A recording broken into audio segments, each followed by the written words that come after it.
Caro internauta, seja bem-vindo a mais um programa do Viver com Saúde.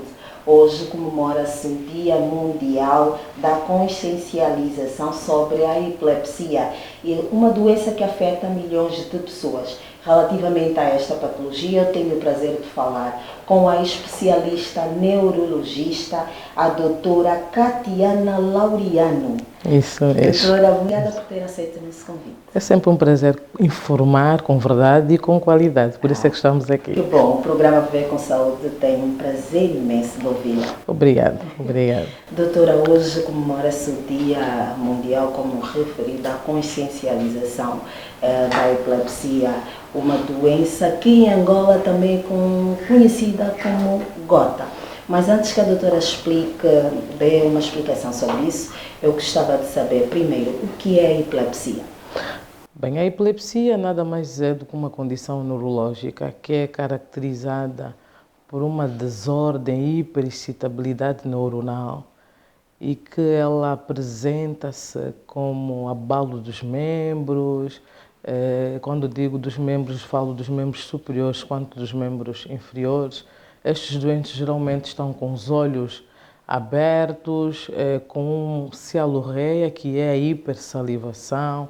Alguns deles têm mordedura de língua, podem ter relaxamento dos esfíncteres. Quando falo de relaxamento de esfíncteres, falo de perda de urina ou perda de fezes durante estes episódios, que em média podem durar alguns minutos e são geralmente autolimitados.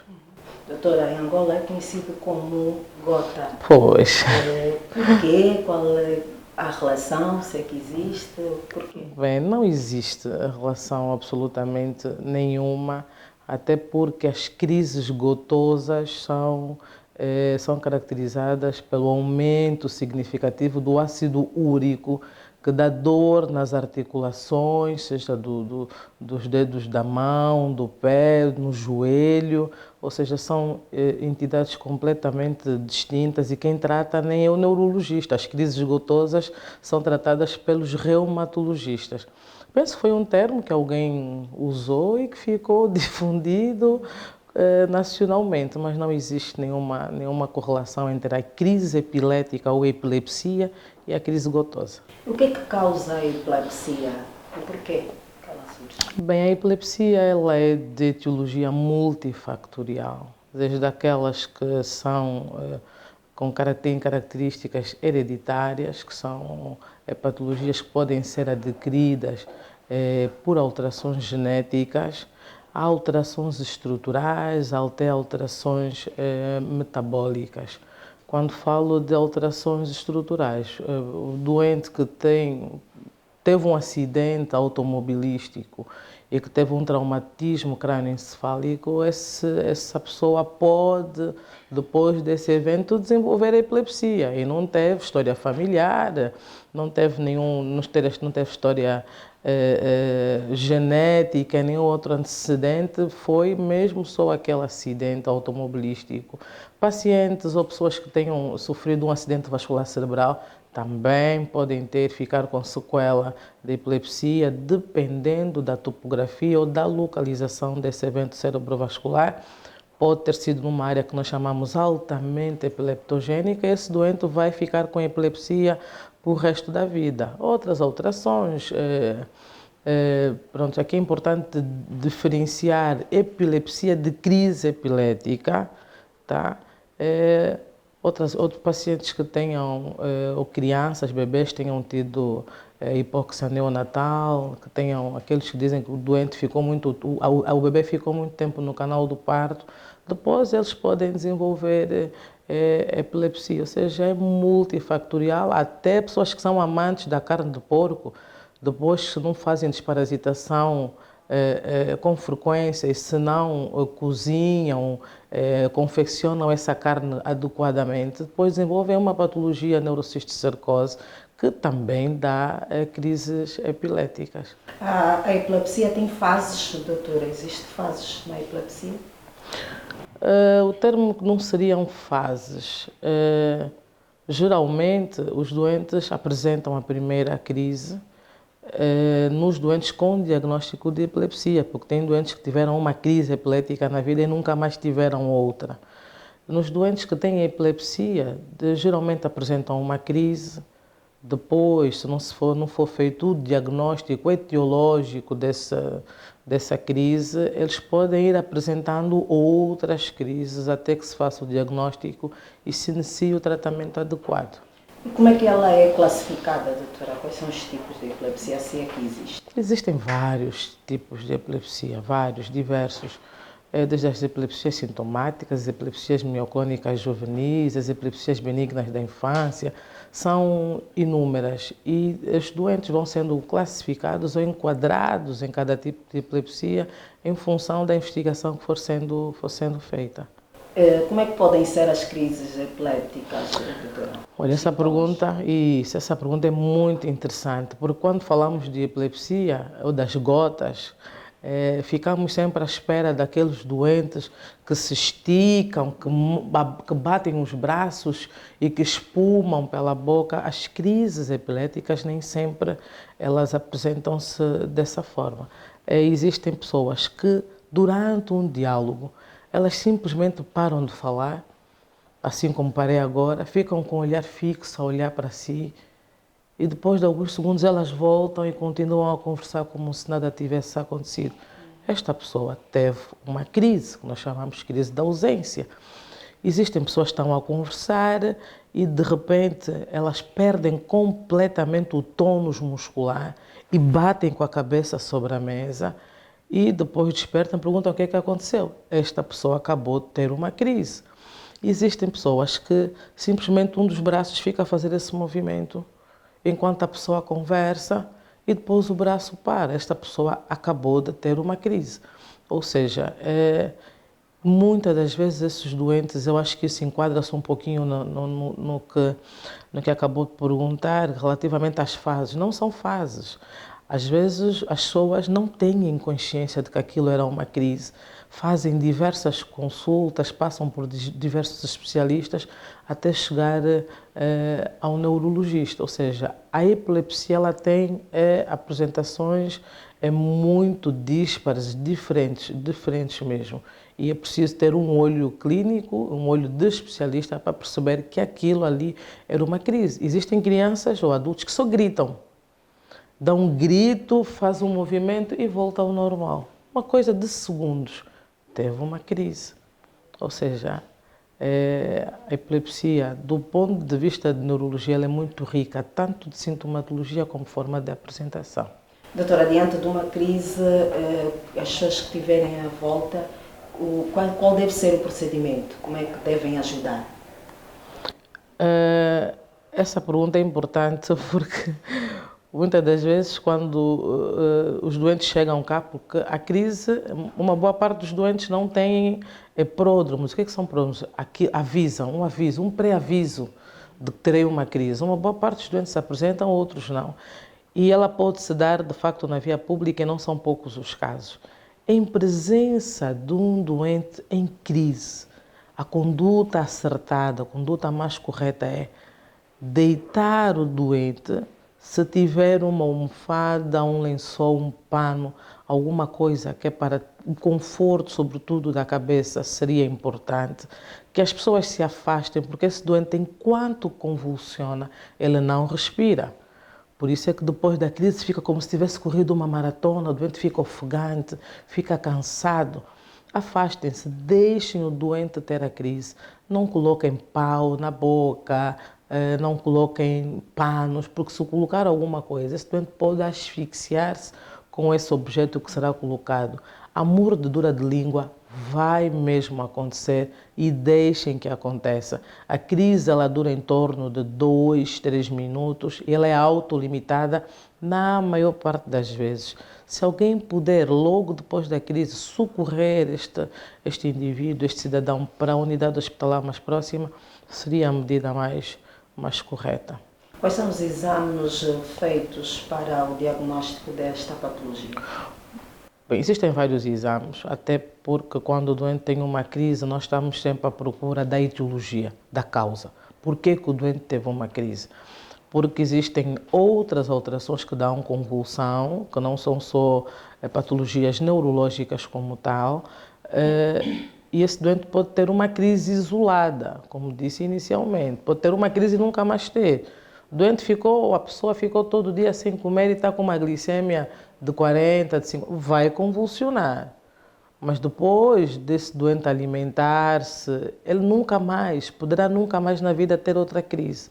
Portanto, os exames vão de exames laboratoriais para excluirmos causas metabólicas, como essa que eu acabei de dizer, que é a hipoglicemia, o sódio baixo, que nós chamamos de hiponatremia, até outras alterações. Há exames imagiológicos, que incluem uma tomografia ou uma ressonância de crânio, o eletroencefalograma, que é o exame que nos vai dizer como é que estão as ondas neste cérebro, que de facto a epilepsia traduz-se no eletroencefalograma.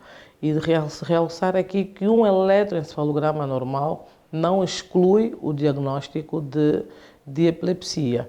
E dependendo da sintomatologia, alguns doentes são submetidos até à punção lombar, porque existem quadros de infecções do sistema nervoso central que os doentes abrem o quadro infeccioso com uma crise.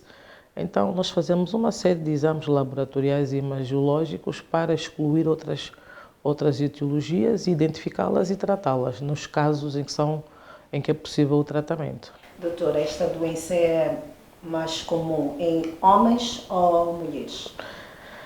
No nosso meio, no que temos visto aqui, nós não identificamos essa diferenciação. Ela é bem equilibrada, mas do ponto de vista mundialmente, ela acomete maioritariamente as mulheres. Doutora, quantas crises uma pessoa epilética pode dar durante o dia, mas por que alguns dão mais crises do que as outras? O doente pode ter até 10 crises por dia, ou seja, não existe um número em que nós possamos dizer que um número limite. Isso vai depender da causa da crise, vai depender se esse doente está com uma otimização terapêutica, que tipo de medicação é que está a fazer, que tipo de associações é que está a fazer, se esse doente tem algum quadro infeccioso subjacente que esteja a despoletar estas crises, ou seja, depende de uma série de fatores e varia sempre de doente para doente. Mas o motivo pelo qual os doentes muito descompensam é a otimização terapêutica. Eu tenho aqui uma questão, doutora, é para saber se as pessoas que sofrem de crises epiléticas sentem uma espécie de corrente elétrica a correr pelo corpo. Isso é falso ou verdadeiro? Depende, porque por definição ela é uma descarga elétrica. Ela é uma descarga elétrica. E a sintomatologia vai variar sempre de indivíduo para indivíduo. Se a pessoa diz que sente uma corrente, é porque está sentida. Isso é um sintoma, varia de indivíduo para indivíduo e não é para banalizar, é para valorizar sim. Apesar de tudo isso, doutora, uma pessoa com epilepsia pode ter uma vida normal? Uma pessoa com epilepsia é uma pessoa normal. O que é que pode estar na base de algumas condições? Porque nós condicionamos inicialmente os doentes portadores de epilepsia pelo seguinte: durante uma crise, este doente tem o que nós chamamos de um apagão completo do seu cérebro. E nós, por alguns momentos, ou por alguns meses, ou até há um ano, nós proibimos esses doentes de conduzirem. Por quê? Porque se eu estiver com o carro a 180 e eu tenho um apagão completo, o que que acontece? Não só comigo, mas contra terceiros. Isso pode terminar em fatalidade. Os doentes que não têm as crises controladas são orientados a não andarem desacompanhados, a não conduzirem, a não operarem máquinas, seja aviões, pilotos, o que quer que seja. Estes doentes estão, durante um ano, proibidos, o termo é proibidos mesmo, de conduzir e de exercerem determinadas atividades, sob o risco disso terminar em fatalidade. Mas depois de um ano, com controle de crises, um ano sem crises, este doente pode conduzir, pode viajar, pode ter filhos, pode trabalhar, pode fazer tudo, absolutamente tudo, não existe nenhuma condicionante. Quem sofre de epilepsia, doutora, quais são os cuidados que essa pessoa deve ter? Como é que ela deve se cuidar? Pronto. Estes cuidados são importantes porque ajudam no controle das crises e previnem acidentes. Sempre que possível esteja acompanhado, mantenha o seu seguimento, acompanhamento regular em consulta, mantenha a sua medicação otimizada, que existem doentes que nós damos uma medicação e aquilo parece uma receita de bolo. A pessoa quer viver com aquela medicação a vida toda e nunca mais vem para o neurologista. E depois vai tendo crises. E depois o controle destas crises fica muito mais difícil do que no início se tivéssemos feito a otimização. Esta pessoa deve evitar todo e qualquer tipo de infecção. Se tiver febre, não fique em casa com febre 2, 3 dias, porque os quadros infecciosos, eles descompensam rapidamente os quadros epiléticos. A probabilidade de ter uma crise, que nós chamamos crise de escape, em vigência de um quadro infeccioso, é muito alta.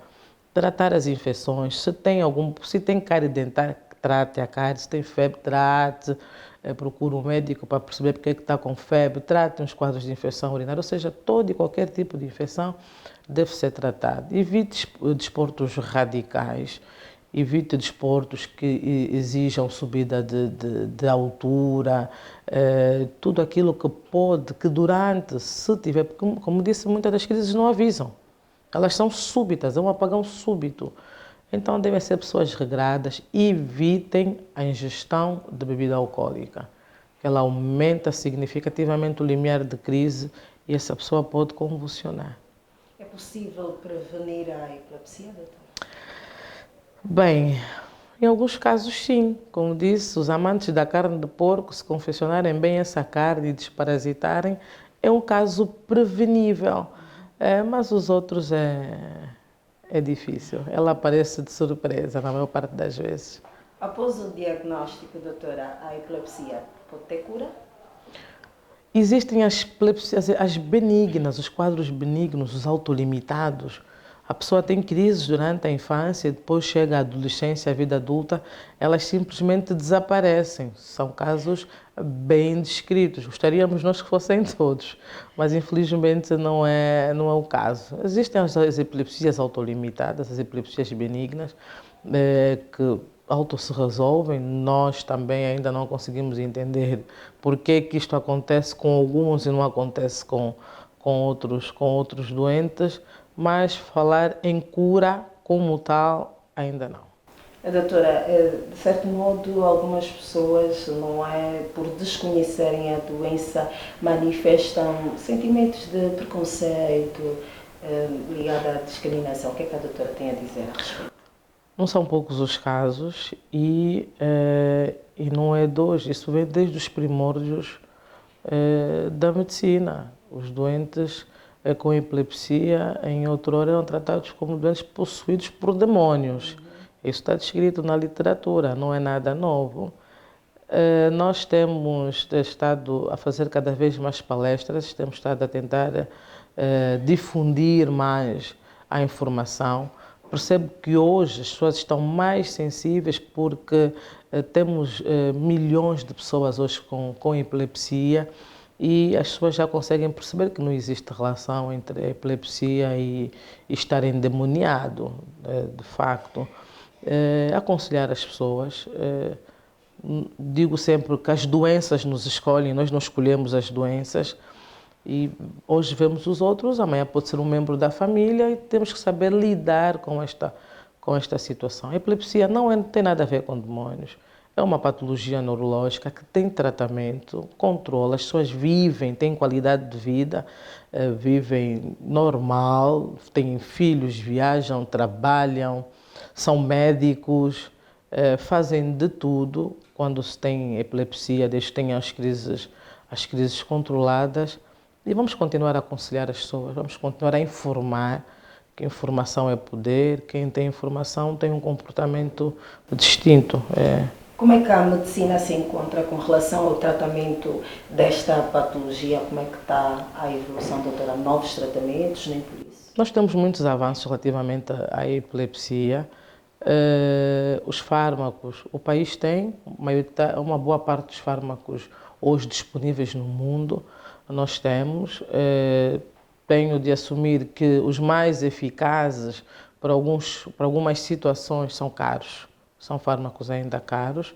Nós não temos a comparticipação, infelizmente, do Estado para essa patologia, para os fármacos que tratam esta patologia, mas o mundo todo tem estado em constante evolução. É uma patologia muito investigada que desperta muita curiosidade dos neurocientistas e penso que estamos no bom caminho. Um dia chegaremos à cura, se Deus quiser.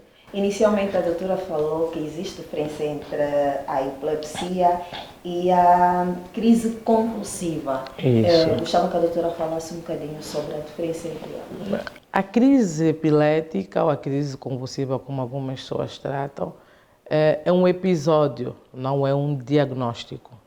A epilepsia é um diagnóstico, é um conjunto, é uma síndrome, que é um conjunto de sinais e sintomas que caracterizam a epilepsia. A crise epilética pode ser uma coisa única, ou seja, nem todo mundo que tem um episódio, uma convulsão, é epilético. Ou seja, a epilepsia já é um diagnóstico, a crise epilética é um sintoma. Quando é que a epilepsia, o tratamento, se pode recorrer à cirurgia? Dependendo da causa. Em alguns casos, podemos depender da etiologia. Se há quem tem um tumor no cérebro já há algum tempo e a forma da apresentação foi uma crise epilética. Quando foi fazer um exame de imagem, está documentada ali uma imagem tumoral.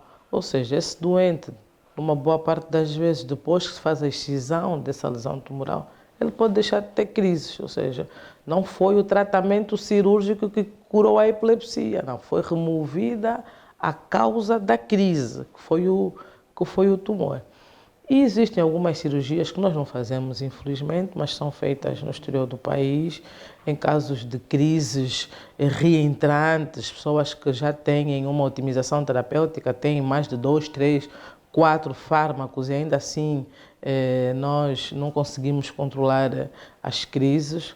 Nós aconselhamos a avaliação no exterior do país, onde fazem uma tentativa, na verdade, que é uma cirurgia que é para tentar controlar, mas é para tentar controlar as crises.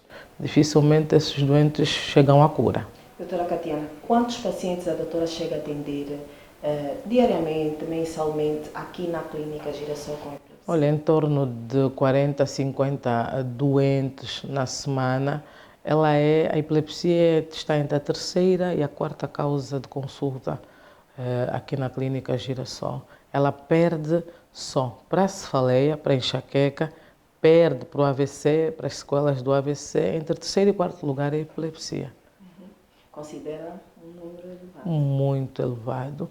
E temos tido cada vez mais doentes porque nós temos difundido mais informação e temos perdido esse estigma de que é uma coisa ligada a demónios e os doentes têm vindo cada vez mais às consultas porque nós percebemos que uma boa parte desses nossos doentes que iam com epilepsia, que hoje acorrem à Clínica Girassol para consultas, já estiveram internados até em casas de tratamento, para não usar outro termo, de medicina tradicional, e só depois que vamos difundindo a informação, os doentes começam a vir a abraçar mais a medicina convencional e a aderir ao tratamento farmacológico.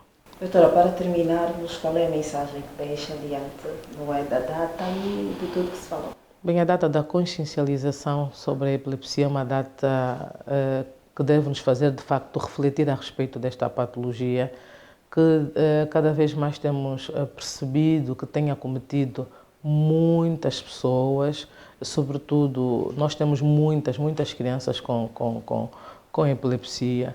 Pedir mesmo, apelar aos pais para aderirem à medicina convencional, para fazerem investigação. Nós, como neurologistas, não temos nenhuma oposição que os pais, em concomitância com a medicina convencional, façam chás, façam outras terapias alternativas, mas pedimos que tragam os doentes para que sejam vistos, sejam seguidos, sejam medicados, porque estes doentes, quando vão tendo crises reentrantes, várias crises por dia, várias crises por semana, eles começam a apresentar o que nós chamamos de declínio cognitivo, sobretudo as crianças. Coisas que faziam começam a desaprender, coisas que já falavam não param de falar, se andavam, começam a deixar de andar, porque todas as vezes que o doente tem crise, ele tem perda neuronal e os neurônios não regeneram. Ele vai perdendo milhares de neurônios cada vez que tem uma convulsão. E estes doentes vão decaindo do ponto de vista cognitivo. Então nós pedimos aos pais, apelamos, tragam os filhos, tragam os pais, os irmãos, os adultos à consulta de neurologia. Bem, o país ainda carece de neurologistas. Os neurologistas são muito poucos. Nós estamos em torno de 20, se tantos neurologistas. Para a demanda do país somos mesmo insuficientes. Penso que o país está a tentar evitar esforços para formar cada vez mais neurologistas. Nesse momento temos alguns, a clínica Girassol tem neurologista no exterior do país a fazer formação só para tentar responder a essa demanda. Penso que para chegarmos ao número ideal, em torno de 100, para respondermos de forma satisfatória, ainda estamos longe daquilo que são as metas, ainda estamos longe. Doutora Catiana Laureano, muito obrigada pelo tempo disponibilizado. Nada, é sempre um prazer informar sobre a epilepsia e outras patologias neurológicas. Agradeço o convite. Obrigada. E foi a nossa conversa com a especialista neurologista Catiana Laureano, que pediu às pessoas para perderem o estigma e recorrerem às unidades sanitárias para despiste, para um melhor diagnóstico e, caso seja diagnosticado com epilepsia, ter o devido tratamento. Por hoje é tudo no Viver com Saúde. Até o próximo programa. Angola 50 anos. Preservar e valorizar as conquistas alcançadas, construindo um futuro melhor. Governo de Angola.